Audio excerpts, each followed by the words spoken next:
If you're shopping while working, eating, or even listening to this podcast, then you know and love the thrill of a deal. But are you getting the deal and cash back? Rakuten shoppers do. They get the brands they love, savings, and cash back. And you can get it too. Start getting cash back at your favorite stores like Levi's, Plow and Hearth, Adidas, Sephora, and Neiman Marcus. Stack sales on top of cash back and feel what it's like to know you're maximizing the savings. And it's easy to use. And you get your cash back sent to you through PayPal or check. The idea is simple. Stores pay Rakuten for sending them shoppers, and Rakuten shares the money with you as cash back. Download the free Rakuten app or go to Rakuten.com to start saving today. It's the most rewarding way to shop. That's Rakuten. Rakuten.com.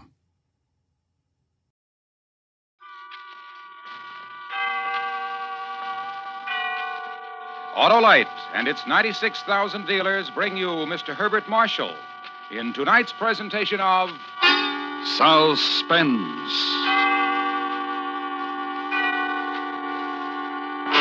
Tonight, Autolite presents a spy story, the true story of that series of events known as the 39 Steps, starring Mr. Herbert Marshall.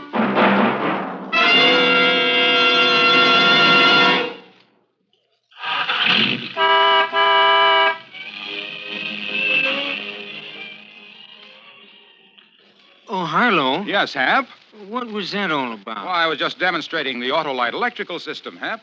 You were? Sure, it goes to work every time you start your car, sound the horn, play the radio, or turn on your lights or heater. The electrical system does all that? Sure, Hap. The Autolite coil, distributor, generator, and all the other units and thousands of component parts.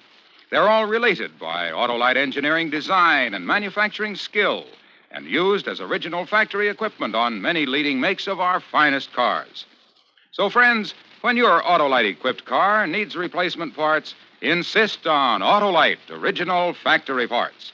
Be sure, because from bumper to tail light, you're always right with Autolite. And now, with the 39 Steps and the performance of Mr. Herbert Marshall, Autolite hopes once again to keep you in suspense.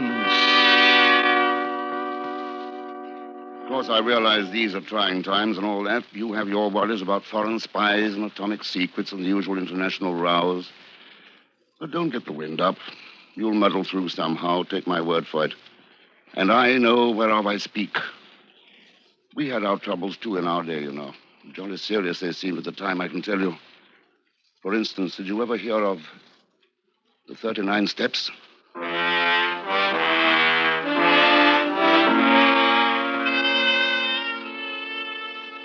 It was in the spring of 1914. I'd spent the last 10 years on the African veldt in the Bulawayo country. Made a modest little pile and come back home to enjoy it. The only difficulty was I didn't enjoy it. There was something wrong about England and about London for me. And then I realized what it was. It was dull. I had nothing to do, and I was plain, simply bored.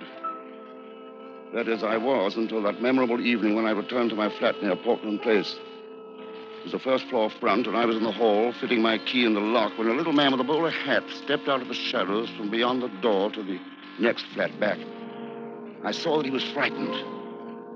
He was carrying it off well enough, but he was frightened, as I had seen men frightened before. Frightened of his very life. You're Mr. Richard Hanai, aren't you? Yes, that's right. Can I speak to you a minute? What about? Inside, if you don't mind. Oh, very well, if you wish. Come in. Thanks a lot. That door locked? No, but I'll do it myself, if it's all the same to you. I know you must think I've got a lot of nerve, but there are times when a man just can't be too careful. No, I suppose there are. Well, won't you come in by the fire? Thanks. I had a hunch you were the kind of guy I could trust. Whiskey and soda? Yes, I could sure use one. I guess you're wondering who I am. American, aren't you? That's right. Scudder is the name, Frank P. Scudder. I have the apartment right over yours. I've had an eye on you ever since my troubles began. Really? Here's your drink. Good Lord, man, don't drop it. Yes, I'm a little shaky. You see, if you'd come along about 5 minutes later, I'd probably be a dead man. I say. Well, cheerio. Here's to you. Now, old chap, what's on your mind? Did you ever hear of a Greek politician named Keralides? No, I can't say that I have. Got it in for you, has he? He hasn't got it in for me. They've got it in for both of us, Keralides and me. They? Who's they? The Schwarzerstein, the Black Stone. Schwarzerstein. Black Stone. Sounds like some sort of German sporting society. Well, you're not far off at that. But it's not the kind of sport you're thinking about. Their sport, Mr. Hanai, is war. Sounds serious. It is serious. It's deadly serious. But let me start from the beginning. I guess you know that all the countries over here have their spies, including your own. One hears of that sort of thing naturally. Well, it's true. I'm with your people. The only trouble is I've gotten in a little deeper than I figured on. Sounds like interesting work. Well, it is if you can stay alive. And right now, that's my big problem. Because tomorrow morning it will be announced that this Keralides has been appointed Prime Minister of Greece, and that he's going to pay an official visit to England. He'll arrive on the 3rd. On the 4th, he'll be assassinated. I'm the only man in the world who can prevent it, and they know that. By they, you mean the German chaps? Yes, that's right. And that's why they're after me. Well, if you want my advice, I'd say there's nothing to it. Simply go to the authorities. No good, no good. They'd find out about it, and then they just change their plans. You know your business, I suppose. Still, I hardly see how the murder of an obscure Balkan politician can very well involve anyone in war. That will only be the incident. There's something else, something I can't tell you about yet. I'm not even sure about it myself. But believe me, Mr. Hanai, unless I am alive until the 5th, your country will be at war. This is all pretty hard for you to swallow, isn't it? Well, you must admit it's rather a tall tale. Now, let me show you something. Come over here by the window for a minute. Now, pull the blinds. Very carefully. Tell me what you see. A couple of chaps loafing in a doorway. Doesn't it strike you as pretty late for people to be loafing in doorways? Waiting for someone, I suppose. That's right. They're waiting for me. Oh, I see. I'll even describe them to you. One is short, heavy-set, dark. The other is tall, young, blonde. Am I right? Yes, by Jove, you are. They are the Black Stone, Mr. Hanai. And there's another one who isn't even with them. The head man. He's older than either of these two. Chubby, thick glasses like a professor. One of his eyes looks milky, like he was getting a cataract, and he's completely bald. If you ever run across him, Mr. Hanai, watch out. I don't intend to run across him. Can I stay here in your place for a few days? Lie low until I can get my plans figured out again? Just a few days, that's all I ask. Well, I can't very well turn you out in the street at this time of night after what you've told me, can I? Come along, I have an extra room, fortunately. Nothing posh, but comfortable enough. Thank you, thank you. There you are. Suit you? Oh, it looks like heaven to me. Righto. Ready to turn in, then, are you? Yes. Listen, I'm very sorry to trouble you. That's quite all right. You don't mind if I lock the door, do you? From my side. You still think maybe I'm crazy, huh? Maybe those two guys outside are my keepers. Oh, I wouldn't say that. Now, go ahead, lock the door. In fact, it'll make me feel better. Right you are. And Mr. Hanai. Yeah? I'll be grateful to you until the day I die.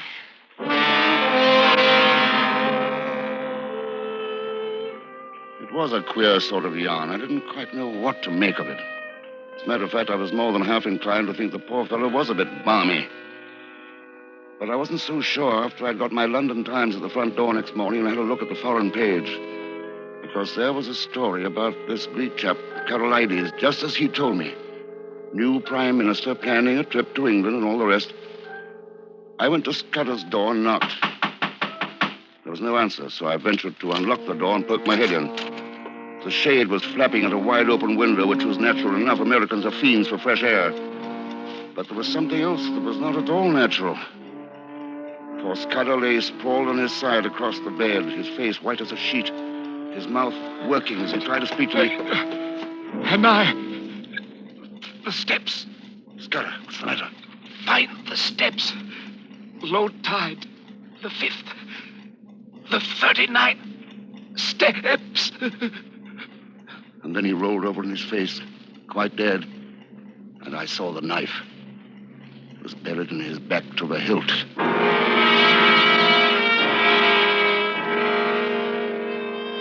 When I got myself in hand, I began to think. It wasn't very pleasant thinking. Here I had hold of some sort of information that a man had just been killed for. And if I went to the police, the odds were good they'd hang me for his murder. Got to make a run for it, I thought, until I can think things through. Head for open country. Scotland would be best. And then I thought of something else. I crossed the room and looked carefully out of the window to the street below. There they were, sure enough, the same two lads.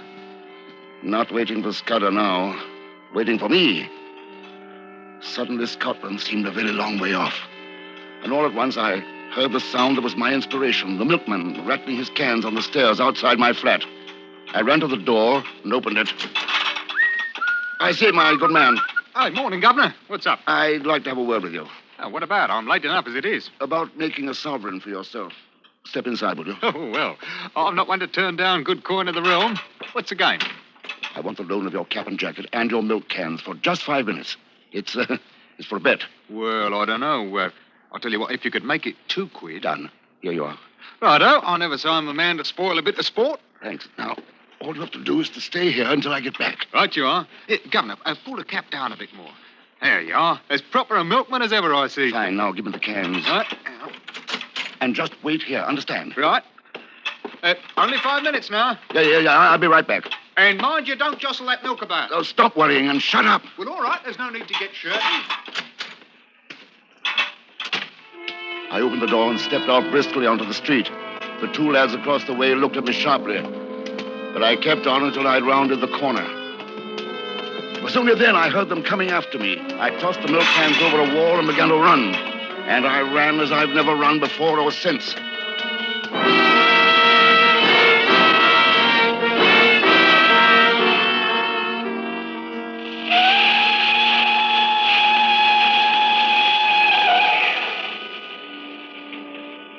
I had caught the Northern Express from St. Pancras Station by a matter of inches. And for the moment I felt safe. I had a third-class compartment to myself, except for an old codger who dozed most of the time. And during a restless, sleepless night, I tried to get my thoughts together and hit upon some plan of action. As it happened, the matter was taken quite out of my hands. For at Newcastle, my traveling companion had bought a morning paper. See here in the paper that our Foreign Office is meeting with the French, making an agreement in case of war. Really?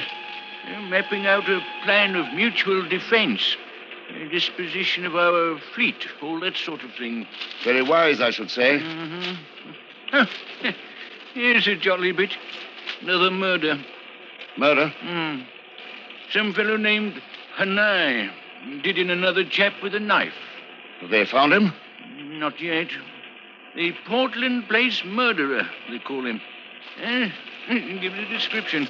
Tall, fair, about 30, small moustache. Silly business. Could be most anybody. Could be you, for that matter. You answer fairly well to that. Yes, I suppose I do. Thought to be traveling north, it says. You see, that could be you, too. Police must be stupid fellows to think that they can nab him with that sort of flimsy stuff. Yes. Police notoriously stupid, of course. Hello. Wonder what they're stopping for. Oh, let a train go by, a goods train, possibly. Schedule's all hashed up lately. Don't run things the way they used to. I say, guard. Yes, sir? Step in here a moment, will you? What's the delay? A local constabulary getting on, sir. Looking for the murderer. The Portland Place fellow? That's right. They got a tip he's on this train. Have they really? Well, I say, what a lark. Well, I think I'll step down for a bit of air. You can't leave the train now, sir. Why not? Police order, sir. Sorry. Here, hold on. Take your hands off me. Here, help me. Hold him! That's the murderer! Oh! The Portland Place murderer!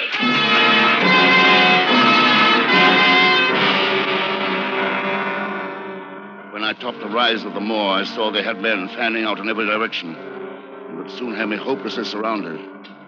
There was only one chance. A country house a few hundred yards away. Nothing for it but to throw myself on the mercy of the owner. Yes? Sorry to bother you, but I'm in a bit of trouble. Could I come in? Well, I'm just leaving, going out for a walk. Are those police after you? Yes, I was on the London train. They stopped it down there. I'm suspected of something I can assure you I didn't do. London train. Come in quickly. Thank you. They're coming up to the door. Just nip into this wardrobe closet until they're gone. Oh, thank you. Thank you very much. I'll just close the door after you. You'll be all right there for a bit. Sorry to intrude, Professor, but we're looking for a fugitive from justice. You haven't seen any strange men about, have you?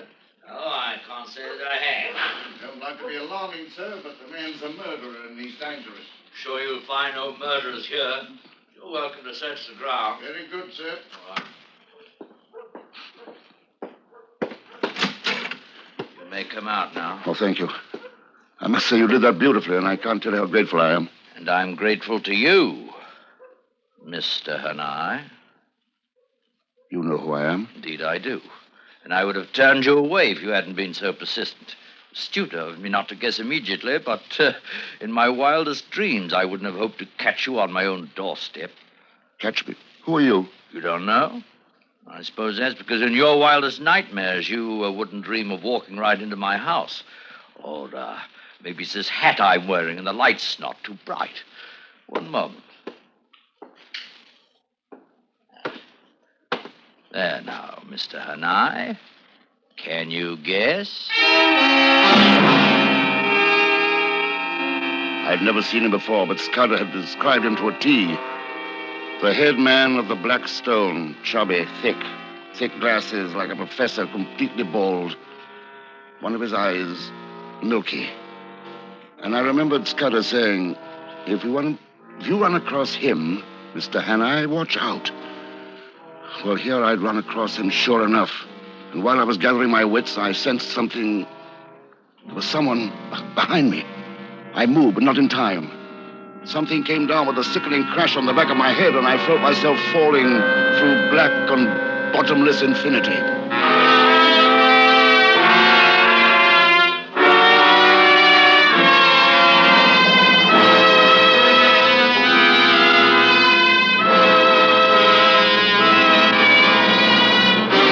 Autolite is bringing you Mr. Herbert Marshall in The 39 Steps, tonight's production in radio's outstanding theater of thrills, Suspense.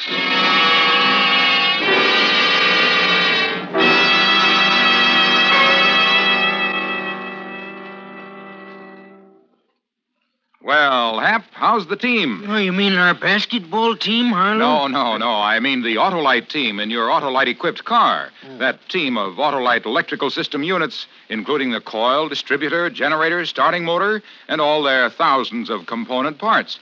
Why, they're all related by Autolite engineering design and manufacturing skill to give your car the smoothest performance money can buy. That Autolite electrical system does a big job, eh, Harlow? You said it, Hap, and it's vitally important to the smooth and efficient operation of your Autolite-equipped car.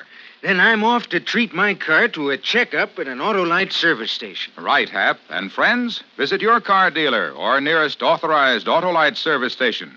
You'll find the authorized Autolite service station nearest you listed in the classified section of your telephone directory. Or call Western Union by number and ask for Operator 25. And remember, from bumper to tail light, you're always right with Autolite. And now, Autolite brings back to our Hollywood soundstage Mr. Herbert Marshall in Elliot Lewis's production of The 39 Steps, a tale well calculated to keep you in suspense.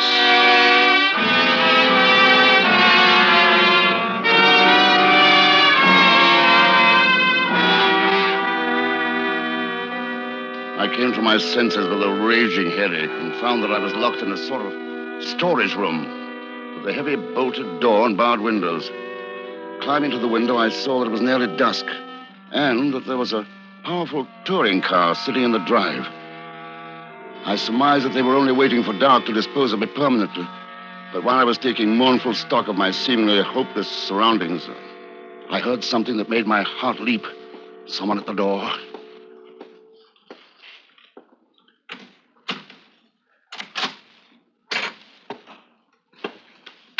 I hit him on the back of the neck as hard as I could. Seconds later, I was at the wheel of the touring car and speeding out into open country. I drove.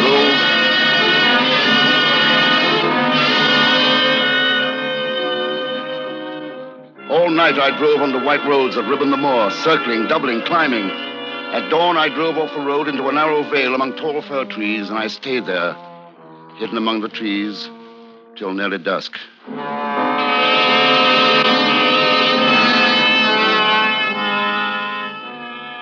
I drove all the next night until I reached a fishing village called Ruff. There I came to a kind of pass where the chimney of a solitary house sent up a plume of smoke. In the distance, the sea. The road swung over a bridge, and leaning on the parapet was a young man. I drew up beside him. Good evening. Is that place an inn? At your service, sir. I'm the landlord. You are the young to be an innkeeper? Well, it wasn't my choice of a profession. You see, I wanted to write books. Well, an innkeeper should make a good storyteller. Aye, maybe in the old days when you had pilgrims and ballad singers and highwaymen. But there's even more adventure out on these roads today, if you have eyes to see it. Maybe you're rubbing shoulders with it right now. You think so? Put me up for the night. Give me a hot supper, and I'll tell you a true tale. And a month from now, you can make it into a novel.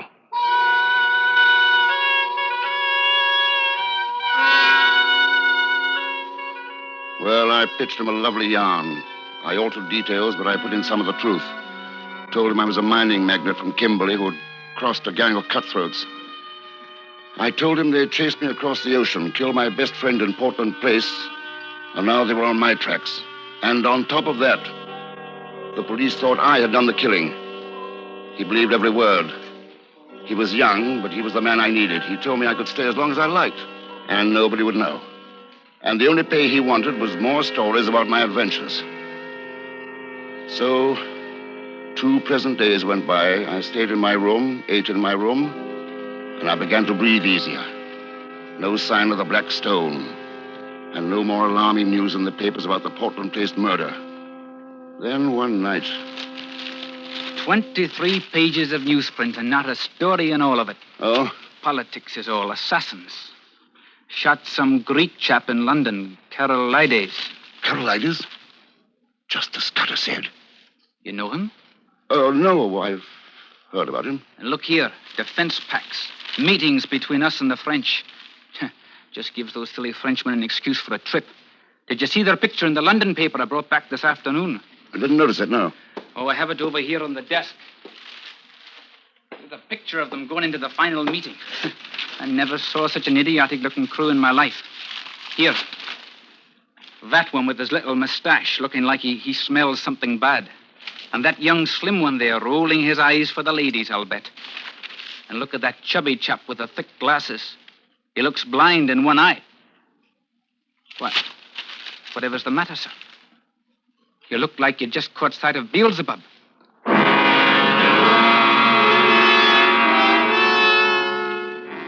I had. I'd seen Satan himself. The head man of the German Black Stone was looking placidly out at me from that newspaper picture. He'd been there with the French delegation. He'd attended those secret meetings. And now the plans for the defense of England and France, for the disposition of the British fleet, were in his hands, on their way to Germany. That was what Scudder hadn't been able to tell me. But he'd said something just before he died. Low tide, the 5th. Did he mean they were sailing at low tide on the 5th? But from what point? Sailing in what? I excused myself and went into the bar of the inn. It was crowded with fishermen playing darts, drinking, arguing about the day's catch. Here you are, sir. A pint of half and half. Oh, thank you. Oh, here. Give me another drink. Are you not taking a wee bit too much there, Ralph? Oh, had a rotten day. Rotten luck. 8 blessed hours. I was anchored off the 39 steps. Didn't haul in more than 2 dozen for the whole 39 steps. 39 steps. That was what Scudder said. The steps at low tide. Bartender. Aye, sir. Will I fill it up again? If you don't mind. Thought I'd do some fishing tomorrow. How do I get to the 39 steps? Oh, you'll find a sort of a track out over the headland. That takes you there. Uh-huh. Are there really 39 of them? Well, you know, sir, I've never counted them. I've been down them 2 or 3 times, too, going to the cave. Just have a look around, you can. Oh, that cave gives me the creeps. Here, sir, where are you going? You owe me 3 and 5. Oh, sorry.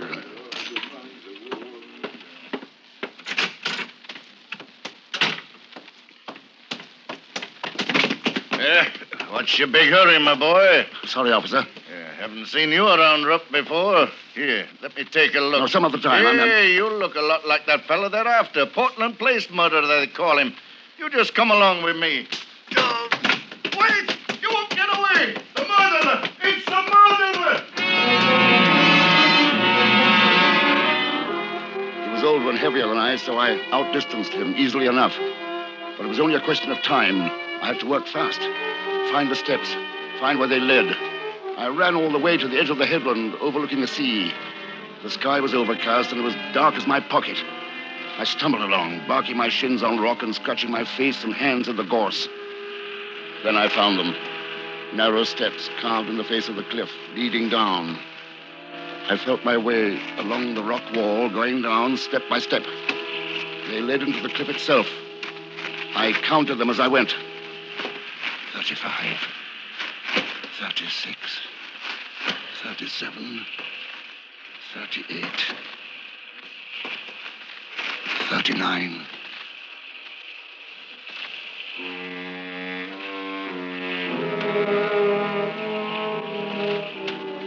The steps ended on what seemed to be a wide shelf of rock. I strained my eyes in the blackness of the cave and gradually made out the dull sheen of water. Below me was an underground lake that seemed to rise and fall with the movement of the sea. I was too intent on seeing if there was a boat of any kind in that strange underground harbor, so I didn't hear footsteps behind me until I was pinned in the beam of a torchlight. Mr. Thrity-Nine. Who? What have you found? I heard the excitement. They're looking for you. I brought you a gun. Tell me, can boats sail into this lake? Boats? Aye, a rowboat, maybe. The water's deep, but there's no headroom. It's nearly low tide now, isn't it? Almost to the minute. Submarine. A submarine doesn't need headroom. Give me your light. Now, look. Isn't that an underground stream coming in from the left? What's that? Something coming down the stream. A dory. 3 men in it. There they are. Spies give it the gun. Now run and get help. Quickly. Right you are, sir. Who's there? Who is that? I have a gun this time, Professor. Mr. Thrity-Nine, quickly, row, keep rowing. Surrender, Professor, or I shoot.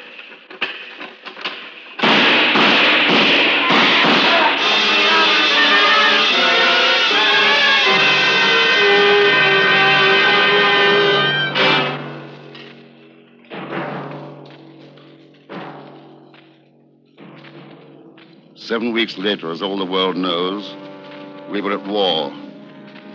The German had been so certain of success that his plans were by then too far in motion to be halted. For myself, I served as an officer of infantry throughout the show. But I like to think I did my best bit before ever I went into uniform.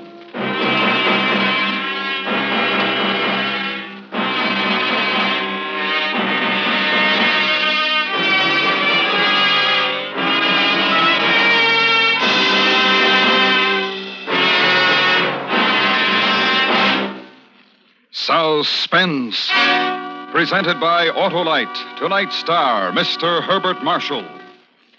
This is Harlow Wilcox speaking for Autolite, world's largest independent manufacturer of automotive electrical equipment. Autolite is proud to serve the greatest names in the industry. That's why during the early months of '52, the Autolite family will join in saluting the leading car manufacturers who install Autolite products as original equipment. Our Autolite family is made up of the nearly 30,000 men and women in 28 great Autolite plants from coast to coast and in still other Autolite plants in many foreign countries. Our family also includes more than 18,000 people who have invested a portion of their savings in Autolite, as well as 96,000 Autolite distributors and dealers in the United States and thousands more in Canada and throughout the world. Our Autolite family will salute Crosley Motors on the next Autolite Suspense television program. If you live in a television area, check the day and time of Suspense on television so that you'll be sure to see this program.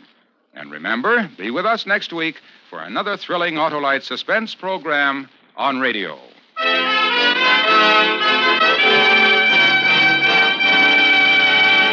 Next week on Suspense, our star will be Mr. Joseph Cotton in a story about three people adrift in mid-Atlantic, each wanting the other dead. A tale we call A Watery Grave. In weeks to come, we shall also present Frank Lovejoy and Robert Young, all on Suspense. Suspense is produced and directed by Elliot Lewis, with music composed by Lucian Morowick and conducted by Lud Gluskin. The 39 Steps was adapted for Suspense by Sylvia Richards from the book by John Buchan. Featured in the cast were Tudor Owen, Joseph Kearns, Ben Wright, William John Stone, Charles Davis, Byron Kane, and Raymond Lawrence. Herbert Marshall may be heard each week in his own radio program, The Man Called X. This is the CBS Radio Network.